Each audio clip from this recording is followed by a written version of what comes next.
Daily. Taste the Daily.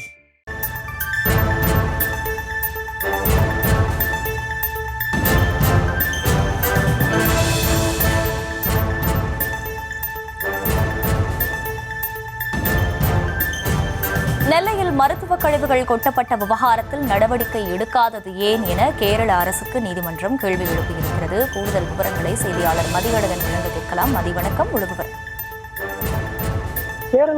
நெல்லை மாவட்டத்தில் கேரள மருத்துவக் கல்லூரிகள் கொட்டப்பட்ட விவகாரம் தொடர்பாக தாமாக முன்வந்து விசாரணைக்கு எடுத்த வழக்கு தென்மண்டல தேசிய பசுமை தீர்ப்பாயத்தில் நீதித்துறை உறுப்பினர் நீதிபதி புஷ்பா சத்யநாராயணா மற்றும் நிபுணத்துவ உறுப்பினர் சத்யகோபால் அடங்கிய அமர்வில் விசாரணைக்கு வந்தது. அப்பொழுது கேரள மாசு கட்டுப்பாட்டு வாரியம் தரப்பில் ஆஜரான வழக்கறிஞர் நெல்லை மாவட்டத்தில் 2 கிராமங்களில் 6 இடங்களில் கொட்டப்பட்ட அனைத்து கழிவுகளும் அப்புறப்படுத்தப்பட்டு விட்டதாக தெரிவித்தார். அப்பொழுது குறுக்கிட்ட ஆணையம் மருத்துவ கழிவுகள் கொட்டப்பட்ட விவகாரம் தொடர்பாக புற்றுநோய் மருத்துவமனை ஹோட்டல் மீது நடவடிக்கை எடுத்துள்ள மாசு கட்டுப்பாட்டு வாரியம் கழிவுகளை சேகரிக்கும் நிறுவனத்திற்கு எதிராக நடவடிக்கை எடுக்காது ஏன் என கேள்வி எழுப்பியது. தமிழக அரசு தரப்பில் மருத்துவ கழிவுகள் கொட்டப்பட்டதால் ஏற்பட்ட சுற்றுச்சூழல் பாதிப்புக்கு இழப்பீடு பெற்றுத்தர வேண்டும் என்றும் அந்த இழப்பை கொண்டு பாதிப்பை சரி செய்ய வேண்டும் என்றும் வலியுறுத்தப்பட்டது.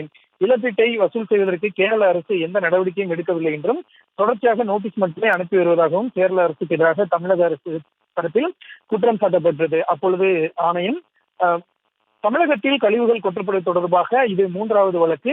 மத்திய மாசு கட்டுப்பாட்டு வாரியம் என்ன நடவடிக்கை எடுத்துள்ளது என்பது குறித்து அறிக்கை அளிக்க வேண்டும் என உத்தரவிட்டனர். சுற்றுச்சூழல் பாதிப்பு இழப்பீடு பெறுவதற்கு எடுத்த நடவடிக்கைகள் குறித்து அறிக்கை தாக்கல் செய்யும்படி கேரள அரசுக்கு உத்தரவிட்ட தீர்ப்பாயம் வழக்கினுடைய விசாரணையை மார்ச் 24ஆம் தேதிக்கு ஒத்திவைத்தது.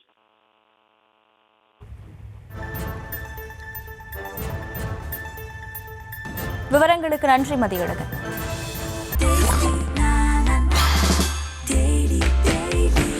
Taste Daily. Taste the Daily.